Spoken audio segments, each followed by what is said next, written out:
3 in 5 people receive false information about COVID-19, but only 7 in 50 would share the information most or all of the time.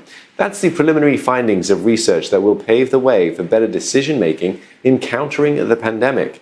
It will also help us develop greater preparedness for the future. The study by the National Center for Infectious Diseases and 2 local universities involves 700 participants. They take an online survey once every 2 weeks. Most of them are aged below 45, with a minority above the age of 60.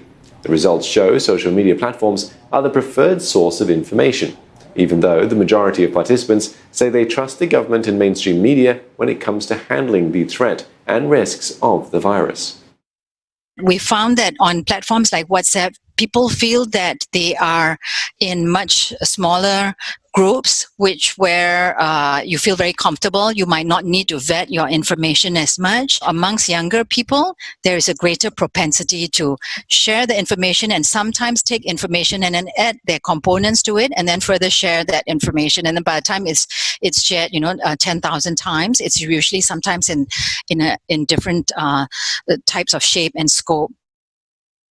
We actually have shown that the key platform that is being used to share and reshare this kind of information is basically the kind of messaging platforms like WhatsApp.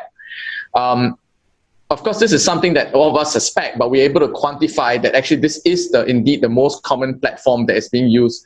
So I think it's actually helpful, and I think the government has actually, to some extent, been more forward-looking than us, in the sense that they've actually already decided to use WhatsApp as a way to share for government.sg all the daily updates.